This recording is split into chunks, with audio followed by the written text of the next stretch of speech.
কি তোমার খেলা, একে তোমার লীলা রে দয়াল, একি তোমার খেলা। কেন দেখাও নানা রঙের খেলা রে দয়াল, একি তোমার লীলা রে দয়াল, একি তোমার খেলা। তুমি কাউরে ডোবাও কাউরে ভাসাও, তুমি কাউরে ডোবাও কাউরে ভাসাও, কাউরে ওঠাও তীরে, একি তোমার লীলা রে দয়াল, একে তোমার খেলা, একে তোমার লীলা রে দয়াল, একি তোমার খেলা। তুমি কাউরে মারো কাউরে বাঁচাও, কাউরে হাসাও কাউরে কাঁদাও, একি তোমার লীলা রে দয়াল, একি তোমার খেলা, একি তোমার লীলা রে দয়াল, একি তোমার খেলা। কেন দেখাও ভবের হাটে, কেন দেখাও ভবের হাটে নানা রঙের খেলা রে দয়াল, কেন দেখাও ভবের হাটে নানা রঙের খেলা রে দয়াল, একি তোমার লীলা রে দয়াল, একি তোমার খেলা, একি তোমার লীলা রে দয়াল, একি তোমার খেলা। পাড়ি দিতে আইলাম আমি এই ভব সিন্ধু মাঝে, পাড়ি দিতে আইলাম আমি এই ভব সিন্ধু মাঝে, একি তুমি করলে দয়াল, ডুবলো তরি গঙ্গে। ভবের হাটে এসে আমি, ভবের হাটে এসে আমি হইলাম একলা রে দয়াল, হইলাম একলা, একি তোমার লীলা রে দয়াল, একি তোমার খেলা, একি তোমার লীলা রে দয়াল, একি তোমার খেলা। উপস্থিত শ্রদ্ধেয় সম্মানীয় আজকের সভার সভা, যে মহান আল্লাহ রাব্বুল আলামিন আমাদেরকে পৃথিবীতে প্রেরণ, পৃথিবীর বুকে সৃষ্টি করেছেন, তারপরে পরে আল্লাহ রাব্বুল আলামিন আমাদের অতঃপর খাতামুন নবীন, নবী কুলের শিরোমণি জনাবে মুহাম্মদুর রাসূলুল্লাহ সাল্লাল্লাহু আলাইহি ওয়াসাল্লামের প্রতি কোটি কোটি শান্তির ধারা বর্ষিত হোক। আল্লাহুম্মা সাল্লি আলাইহি ওয়া বারিক আলাইহি, আল্লাহুম্মা আমিন। ভাইজান বাপজানেরা আমার, আজকে আমি আপনাদের সম্মুখে কুরআনে মাজিদ থেকে দুই জায়গা এবং অনেকক্ষণ থেকে আপনারা কুরআন ও হাদিস থেকে আলোচনা শুনছেন, আমার পূর্বে শেখ খলিলুর রহমান সাহেব তিনি আলোচনা করছিলেন, তার পূর্বে আরো অন্যান্য উলামায়ে কেরাম বয়ান করতেছিলেন। আলহামদুলিল্লাহ, আপনারা সবাই মনোযোগ সহকারে শুনেছেন। আল্লাহ রাব্বুল আলামিন যেন আমাদের সকলকেই আমল করার তৌফিক এনায়েত করেন। ভাইজান বাপজান আমার, আল্লাহ রাব্বুল আলামিন পৃথিবীতে মরণ এবং জীবনকে সৃষ্টি করেছেন। মরণে জীবনে কি এমন একটা জিনিস রয়েছে যে আল্লাহ রাব্বুল আলামিন এই মরণ এবং জীবনকে সৃষ্টি করেছেন। ভাইজান আমার বাপজানেরা, আল্লাহ রাব্বুল আলামিন আমাদেরকে একটা জীবন দিয়েছেন, যে জীবনটা খুবই গুরুত্বপূর্ণ। আমাদের 50-60 বছর 100 বছরের জীবন, এই যতক্ষণ পর্যন্ত আপনি না দিয়ে দেবেন ততক্ষণ পর্যন্ত আপনাকে এক পা এদিকে ওদিকে নড়তে দেওয়া হবে না। তার মধ্যে 1 নাম্বার প্রশ্ন করা হবে, বান্দা বলো ওয়ান উমরিহি ফিমা আফনা, তোমার সেই বয়সটাকে, তোমার জীবনটাকে তুমি কিসে কাটিয়েছো, কিসে অপচয় করেছো। ভাইজান বাপজান আমার, আল্লাহ রাব্বুল আলামিন আমাদের যে জীবন দিয়েছেন, বয়স দিয়েছেন, এই বয়সটা যতক্ষণ পর্যন্ত আপনি বুঝিয়ে না দিতে পারবেন ততক্ষণ পর্যন্ত আল্লাহ রাব্বুল আলামিন আপনাকে ছেড়ে দেবে না। তাহলে আমাদের খালাকাল মাউতা ওয়াল হায়াতা লিয়াবলুয়াকুম আইয়ুকুম আহসানু আমালা। আল্লাহ রাব্বুল আলামিন বলছেন যে আল্লাহ রাব্বুল আলামিন যিনি এই মত এবং জীবনকে সৃষ্টি করেছেন, যিনি মরাকুম আহসানু আমালা। আল্লাহ রাব্বুল আলামিন বলছেন আমি যেন তোমাদের পরীক্ষা করতে পারি। আল্লাহ রাব্বুল আলামিন তাদের পরীক্ষা করবেন। এই পরীক্ষা কিসের হবে? আল্লাহ রাব্বুল আলামিন বলছেন যে তোমাদের মধ্যে সবচেয়ে কম, এই জন্য আল্লাহ রাব্বুল আলামিন বানিয়েছেন, দিয়েছেন। ব্যবস্থা মসজিদে আছে, বলে দেন তো, হাত ধোয়ার ব্যবস্থা মসজিদে আছে। কোথাকার হাত ধোয়া? আচ্ছা, একটা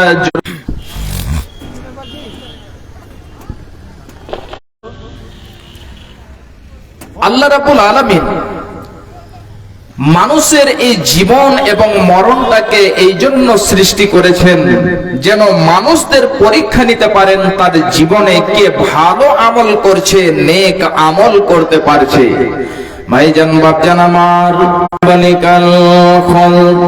আমি আল্লাহ রাব্বুল আলামিন তোমাদের এই জীবন, আল্লাহ রাব্বুল আলামিন নবীজিকে কেন্দ্র করে বলছেন যে হে আমার নবী, আপনার পূর্বে যতগুলো মানুষ এসেছে তাদেরকে আমি আল্লাহ রাব্বুল আলামিন সর্বদাই জীবন দান করি নাই। ভাইজান বাপজান পর্যন্ত ছেড়ে চলে যেতে হবে। আল্লাহ রাব্বুল আলামিন বলছেন হে আমার নবী, আফা ইন মিত্তা ফাহুমুল খালিদুন, আপনি মারা যাবেন, আপনি পৃথিবী থেকে চলে যাবেন, আরই হবে মরণের স্বাদ পেতে হবে। করে শুনে রাখুন, এই মরণটা এমন একটা জিনিস যে মরণ থেকে কেউ রেহাই বরজ মুসাইয়াদা। আল্লাহ রাব্বুল আলামিন বলছেন বান্দারে শোনো, তোমরা যতই মরণ থেকে চলে যাও, তোমরা যেখানেই চলে যাও, যে কেল্লাটি খুবই মজবুত রয়েছে এমন জায়গায় যেও তোমাদেরকে মরণ এসে ধরে ফেলবে।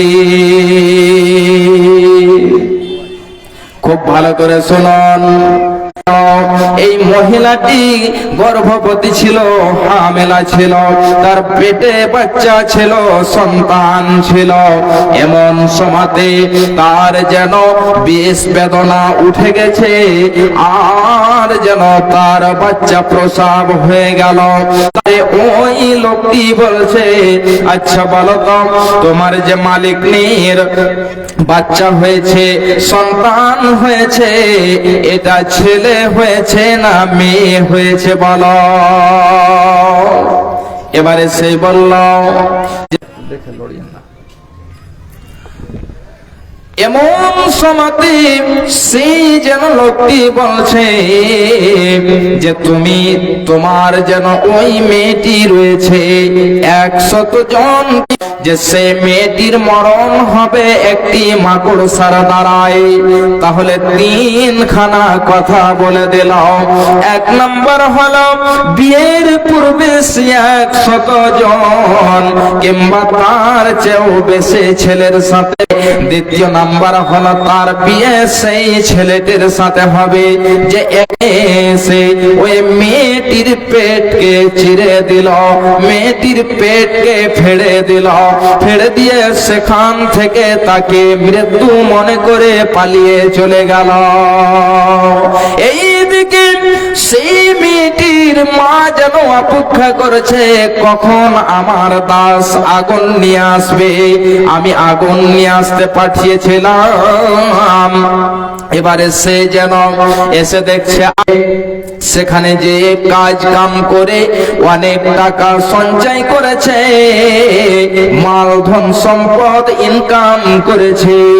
বহুদিন কেটে যাওয়ার পরে আবার যেন সে সমস্ত মালধন সম্পদকে নিয়ে চলে এলো।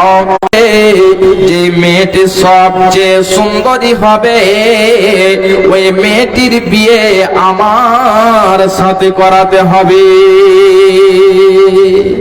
এবারে খুব ভালো করে শুনুন, ওই বুড়ি মা তার যেন জানা রয়েছে, শুধু তার নয়, তার এলাকাতে যত মানুষ রয়েছে এই এলাকাবাসী সবাই জানে যে ওই মেয়েটা হলো সবচেয়ে সুন্দরী। তাকে বলা হলো, হ্যাঁ একটা সুন্দরী মেয়ে রয়েছে, তাকে বিয়ের প্রস্তাব দেওয়া হলো। এবারে বিয়ের প্রস্তাব দেওয়ার পরে বিয়েও হয়ে গেল। বিয়ে হয়ে যাওয়ার পরে তাকে নিয়ে আসা হলো। 2 স্বামী স্ত্রী এবারে আলাপ আলোচনা করতে লেগেছে। স্বামীকে বলছে, বিবি, হে আমার স্বামী জান, আপনি একটু বলুন তো আপনি কোথায় থেকে এসেছেন। এবারে যেন সেই বিবিকে বলছে, হে আমার অর্ধাঙ্গিনী, হে আমার বিবি শোনো, আমার যেন এই অবস্থা হয়েছিল। সম্পূর্ণ ঘটনাটি সম্পূর্ণ আকিয়াতে বলে দিল যে এই হয়ে আমি একজন মেয়ের পেটকে চিরে দিয়ে আমি তাকে মৃত্যু মনে করে সেখান থেকে পালিয়ে গেছিলাম। বহুদিন পরে আবার আমি এই জায়গাতে ফিরে এসেছি। তার বিবি বলছে, স্বামী জান, তাহলে খুব ভালো করে শুনুন, আপনি যার পেট চিরে দিয়ে পালিয়ে গেছিলেন, আপনি যার পেট চিরে দিয়ে চলে গেছিলেন, আমি হলাম সে মেয়ে। এই যে দেখেন আমার যেন পেট চিরা রয়েছে, আমার পেট ফাড়া রয়েছে, তার এখন পর্যন্ত নিশান রয়েছে, তার কিছুগুলো দাগ রয়েছে। এবারে যখন এই কথা বলা, সেই মেয়ে যেন দেখিয়ে দিল, এই যে দেখেন স্বামী আমার, আমার পেটের এই জায়গাটা ফেলে দেওয়া হয়েছিল, আমার মা চিকিৎসা করে এবারে আমি বড় হয়েছে, বিয়েও হয়ে গিয়েছে। এবারে তার স্বামী বলছে, বেবেরে বলো, তাহলে তোমার সম্পর্কে আরো আমি 2খানা কথা জানি, বলো। আমার বিয়ের বিয়ের পূর্বে তুমি কতজন ছেলের সাথে ব্যভিচার করেছ, তুমি কতজন ছেলের সাথে জিনা করেছ, তুমি একটু আমাকে দয়া করে বলে দাও। এবারে তার বিবি বলছে, স্বামী জান, এই মতো পাপ হয়েছে, গুনাহ হয়েছে, কিন্তু আমার জানা নেই, আমি তো গুনে রাখিনি কতজন ছেলের সাথে ব্যভিচার হয়েছে। এবারে তার স্বামীকে বলে দেওয়ার পরে স্বামী বলছে, বিবি রে, তুমি যে এত সুন্দরী, ঠিক আছে, আমি তোমাকে ছেড়ে যাব না, তোমার উপরে এত মহব্বত, এত ভালোবাসা জন্মেছে, আমি তোমাকে এখানে ছেড়ে যাব না। এবারে বিবিকে বলছে, বেবে, তাহলে শুনো, তোমার সম্পর্কে আরো আমি একটি কথা জানি, যে কথাটি হলো যে তোমার মৃত্যু একটি মাকড়সার দ্বারাই হবে। তাহলে স্বামী বলছে বিবিকে, বিবি আমার কি করা যায় বলো। স্বামী তার জন্য সংক্ষিপ্ত বলছে, স্বামী তার জন্য একটি ঘর এমন করে বানিয়ে দিল যে ঘরের ভেতরে কিছুই প্রবেশ করতে পারবে না, কিছুই যেতে পারবে না। এমন সময় ঘর তৈরি হয়ে গেল, আর বিবি স্ত্রী, স্বামী স্ত্রী দুইজন যেন বসে আলাপ আলোচনা করেছে। হঠাৎ করে দেখতে পাচ্ছে ঘরের এক কোণায় উপর দিকে একটি মাকড়সা বসে রয়েছে। এবারে স্বামীর নজর সেদিকে চলে গিয়েছে। স্বামী বলছে, আমার অর্ধাঙ্গিনী, তোমার যে শত্রু, ওই শত্রুকে দেখো, তোমার জন্য আমি লক্ষ লক্ষ টাকা খরচ করে এত সুন্দর করে বাড়ি বানিয়েছি, বিল্ডিং বানিয়েছি, তারপরেও দেখো ওই যে মাকড়সা বসে রয়েছে। বিবি বলছে, স্বামী আমার, আপনি আমার গোলামদেরকে, দাসদেরকে অর্ডার দেন, সেই মাকড়সাটিকে ধরে নিয়ে আসবে। মাকড়সাটিকে ধরে নিয়ে আসা হলো, আর সেই মহিলাটি, সেই মেয়েটি, আর সারা শরীর যেন কালো কুৎসিত হয়ে গেল। আস্তে আস্তে আস্তে আস্তে তার সারা গায়ে, তার সারা শরীরে এ বিষ যেন ছড়িয়ে গেল।